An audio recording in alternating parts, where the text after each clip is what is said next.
Estamos de volta aqui no Jogo do Poder, conversando esta noite sobre a reforma trabalhista. Já conversamos com o juiz do trabalho, Rodolfo Pamplona Filho, e agora vamos conversar com o advogado Wadir Habib, que é a favor da reforma. E logo depois vamos conversar com o presidente da CUT, Cedro Costa Silva. Wadir, seja bem-vindo ao Jogo do Poder, é a primeira vez conosco aqui. Obrigado, Zilma, pela oportunidade. É um prazer imenso estar aqui nesse programa que, sem dúvida nenhuma, tem uma grande repercussão e um grande serviço prestado à sociedade. E estar em contato com o telespectador e falar de um tema que é um tema bastante palpitante para o momento, que é a reforma trabalhista. E veja, você acabou de comentar que eu sou a favor da reforma trabalhista. Se é a favor ou ser contra, isso é muito relativo, depende do que você chame de ser a favor ou você ser considera contra. A reforma como positiva? Eu acredito que a reforma é necessária. E veja só, acabamos de ouvir aqui a opinião do Dr. Rodolfo Pamplona e lembro o seguinte: René Descartes, grande filósofo, ele numa obra Discurso do Método, ele dizia o seguinte: a coisa mais bem repartida do mundo é o bom senso. E por que o bom senso é a coisa mais bem repartida?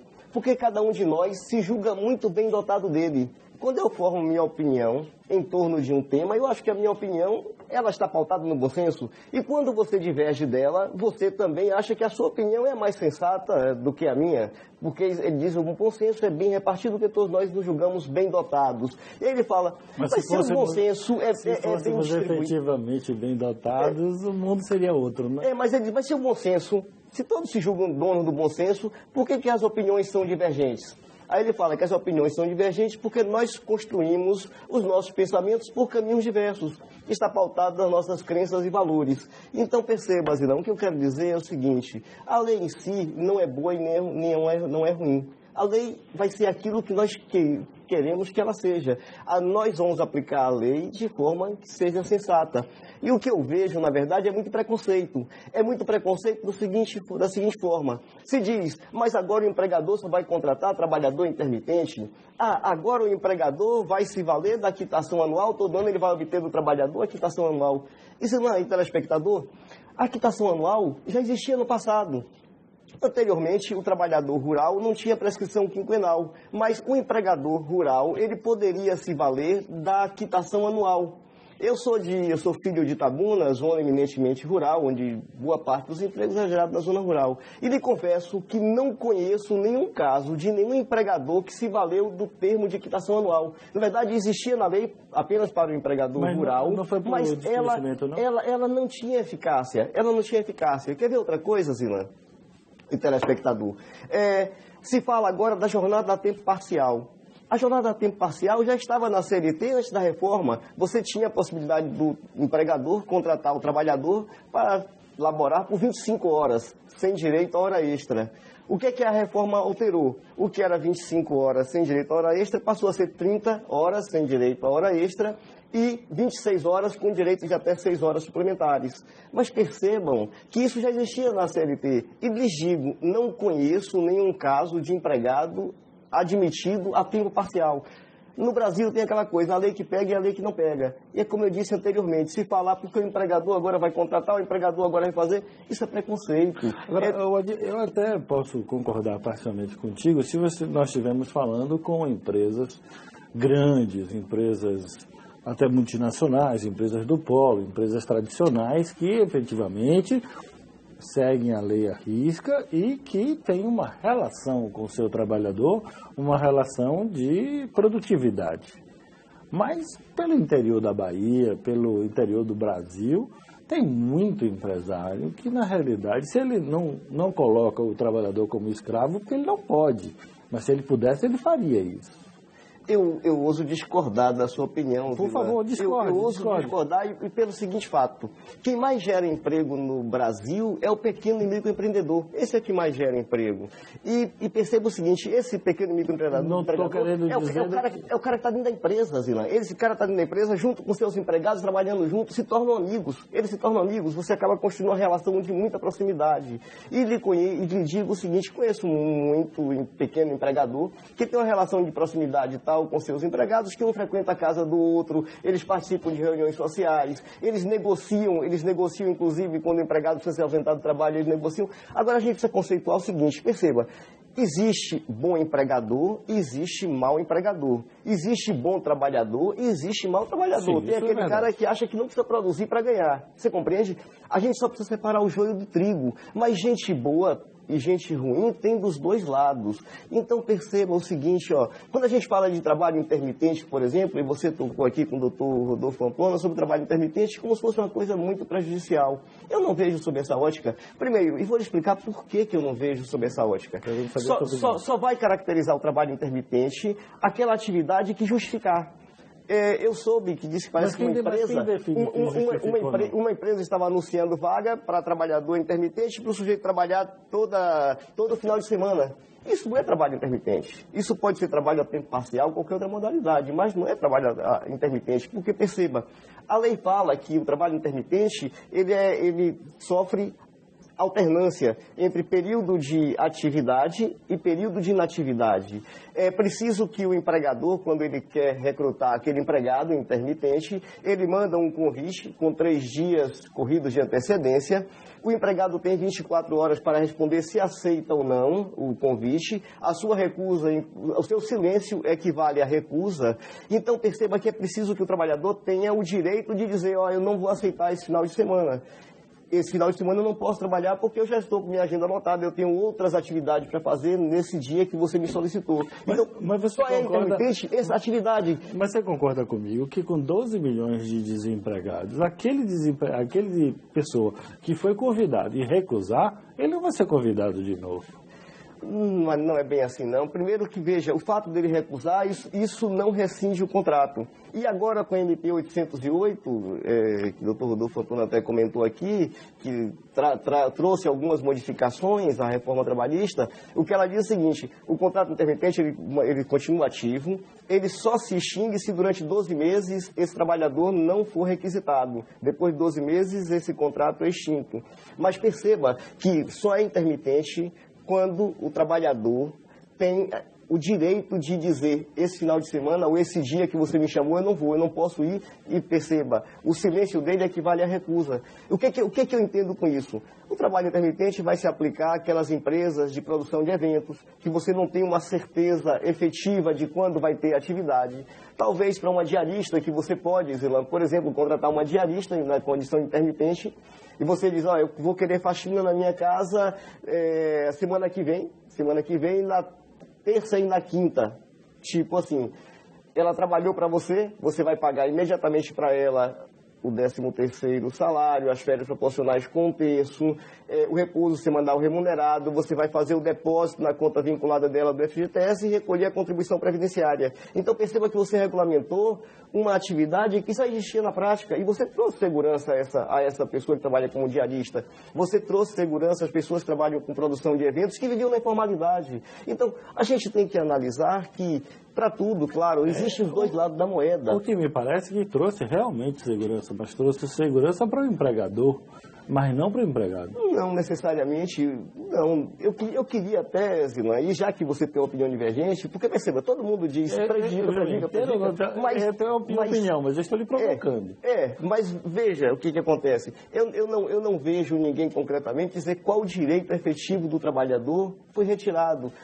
Perceba o seguinte, nenhum dos direitos sociais, garantias sociais, foi retirado. O direito a férias com 1/3, o direito ao repouso semanal remunerado, o direito à hora extra, adicional noturno, FGTS, nenhum desses direitos foi suprimido. Você percebe? E você acredita que essa reforma vai provocar e gerar mais empregos?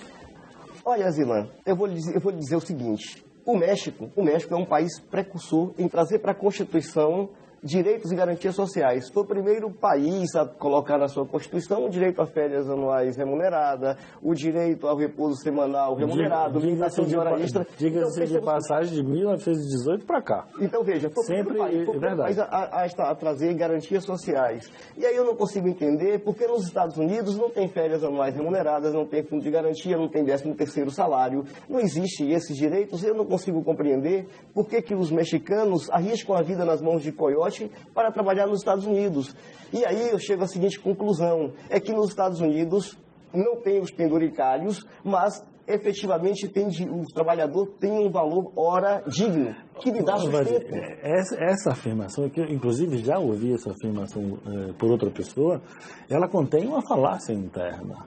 O mexicano que migra para os Estados Unidos, ele não tem qualificação nenhuma. Ele não tem qualificação, porque se ele tiver qualificação, ele encontra emprego no próprio país e vai estar abarcado pelos direitos e garantias que esse país tem. Esse mexicano que cruza a fronteira, ele não tem essa qualidade ou esse grau de instrução necessário para ocupar determinados postos. Ele vai trabalhar pelo que ele pode ganhar mais. E efetivamente os Estados Unidos pagam mais. Mas paga mais, mas deixa ele completamente sem benefício nenhum. Não tem direito algum. Ele não pode ficar doente. Veja, mais uma vez, como dizia Descartes, o bom é isso, da dialética é isso, é porque as opiniões divergem.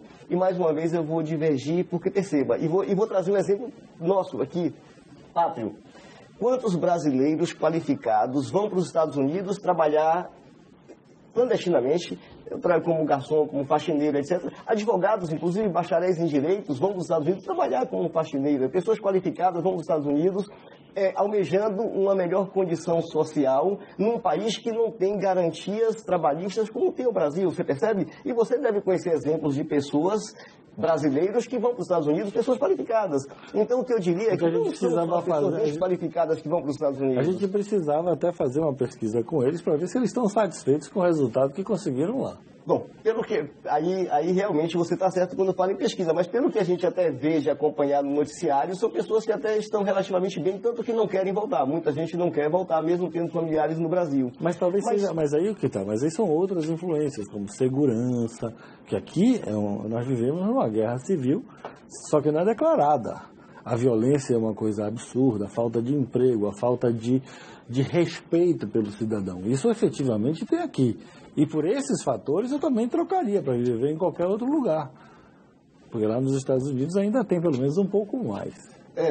Mas as pessoas não é só em busca de segurança, mas sim também de melhoria social da condição econômica, né? Isso é o sonho dourado de todo mundo com os Estados Unidos, é porque é um país que tem oportunidades, né? Então as pessoas buscam muito. Mas vamos ver uma questão específica dessa reforma, como por exemplo o tratamento da grávida no trabalho de locais insalubres. Mudou agora com a medida provisória. Com a MP 808 mudou, exatamente. Então, mas era tão ruim que mudaram. Veja, o que acontece? Não existe lei perfeita. Você não consegue apontar uma lei perfeita. Porque é claro que toda lei, ela precisa ser melhorada. Aquela coisa, a lei nada mais é do que a evolução histórica da sociedade e a gente vai percebendo que ela precisa de ajustes. Foi o que foi feito. Foram feitos ajustes com a MP 808. Você falou muito bem, a grávida antes, no texto original, ela poderia trabalhar em local de insalubridade, grau leve ou médio, e ela só não trabalharia se apresentasse atestado médico. Isso agora, como me penso, inverteu. É proibido o trabalho da grávida em qualquer atividade insalubre, salvo se ela espontaneamente apresentar atestado médico em se tratando de insalubridade em grau leve ou médio, mas ela precisa espontaneamente apresentar o atestado médico. De sua própria então veja que isso modificou. E falando objetivamente, eu queria exatamente tentar bater aqui alguns pontos objetivos para demonstrar a você que não há supressão de direitos. Então vamos lá. Quando a gente fala, por exemplo, eu vou bater num tema bastante polêmico aqui, que é horas de percurso, horas itinere. As horas itinere, se você observar os precedentes que nortearam a construção da súmula 90 do Tribunal Superior do Trabalho, ele dizia a respeito do seguinte: o Brasil naquela época era um país eminentemente rural. Estou falando dos primeiros precedentes que originaram a súmula 90. Então o trabalhador chegava à sede da fazenda, dali ele pegava um pau de arara para ir trabalhar no mato. Esse tempo de percurso entre a sede da fazenda e até o mato, onde ele trabalhava, não era contado na jornada de trabalho. Os trabalhadores começaram a ir para a Justiça do Trabalho e dizer o seguinte: olha, eu cheguei na sede da fazenda, então, no momento em que me apresento ao empregador, esse tempo tem que ser computado. E efetivamente deveria, porque ele estava num percurso internamente na fazenda. A Justiça do Trabalho começou a reconhecer esse direito, é evidente, como não poderia ser de forma diferente, e depois foi sendo alargado para outros segmentos, culminando na seguinte acepção: se a empresa fica em local de difícil acesso ou não servido por transporte público, o tempo gasto na condução fornecido pelo empregador seria computado na jornada de trabalho. Agora eu te pergunto o seguinte, Zilan, Qual é melhor para o empregado? A empresa fornecer condução ou não fornecer condução? E perceba que quando o empregador fornece condução ao seu empregado, ele ainda assume outro ônus, porque qualquer acidente de percurso ele passa a ser responsável. Se porventura acontece um assalto dentro desse ônibus, ele pode ser responsabilizado, inclusive a indenizar. Esse aí também é um dos pontos, que tarifaram a possibilidade de indenização para isso. Essa reforma agora mudou com a MP, mas ela chegou a tarifar pelo valor do salário. Que agora é o teto da Previdência Social, tá? Mas veja, só para terminar, e a gente vai, eu vou entrar nesse assunto específico da tarifação do dano moral, eu acho que isso é importante para que o telespectador compreenda. Mas veja, então, como eu disse, qual é melhor, que a empresa forneça ou não forneça o transporte? É claro que é mais cômodo para o empregado quando o seu empregador fornece o transporte, que o pega na sua residência ou nas proximidades, o leva para o trabalho e o traz de volta. E quando você tinha muita demanda trabalhista buscando o reconhecimento daquele período como horas em itinerário, horas de percurso, e às vezes até mesmo quando a empresa estava situada em local servido por transporte público, o trabalhador ingressava em juízo. E é claro que ingressar em juízo representa um prejuízo não só para a empresa, como para a sociedade, porque nós custeamos a máquina estatal, judiciária, trabalhista, nós custeamos com os nossos impostos.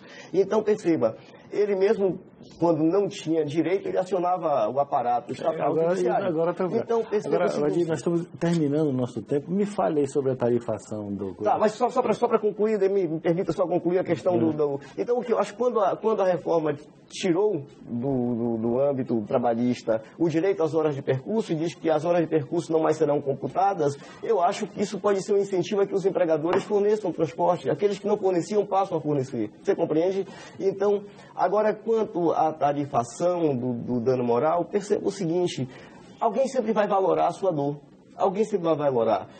A lei trouxe parâmetros, mas essa valoração sempre foi feita, porque o juiz sempre valorou. E você tinha, quando se fala em dano moral, as decisões mais díspares possíveis. Você tinha, de repente, uma indenização de 50 mil reais por perda de um dedo, e você tinha indenização de 20 mil reais por perda de um braço. Tudo acontecia, certo? E perceba que com a MP se trouxe agora que a tarifação é pelo teto da Previdência Social, cujo valor hoje é R$ 5.531,31. Então você vai de 3 a 50 vezes o teto, sendo que a lei diz que se houver reincidência, esse valor pode ser dobrado, havendo reincidência, esse valor pode ser dobrado. E mais, a MP 808 disse que esse parâmetro de tarifação não se aplica ao caso de perda de uma vida. Então, se houver o evento morte, o juiz não está adstrito a nenhum parâmetro para julgar. Ele vai fixar a indenização de acordo com aquilo que ele entender que é o mais coerente, que é o mais justo. Percebeu, Zilan? Percebi. E telespectador. Vadir, nós vamos ter que fazer outro programa convidando você, porque nós precisamos explorar outros aspectos dessa reforma. Mas, de qualquer forma, muito obrigado pela sua presença aqui conosco. Estou à sua disposição, Zilan. Agradeço mais uma vez a oportunidade. Foi muito bom estar com você, telespectador, conversando e mostrando aqui o meu ponto de vista, demonstrando as minhas convicções, é claro, e evidentemente, como eu disse, não é que eu ache que a lei é perfeita, não. A lei precisa de ajuste, evidentemente, tudo na vida precisa de ajuste, mas estamos aqui para construir e se constrói pelo diálogo e pelo debate. Muito obrigado, Vadir. Voltamos no próximo bloco com Cedro Costa e Silva, falando também da reforma trabalhista. Não perca, já já.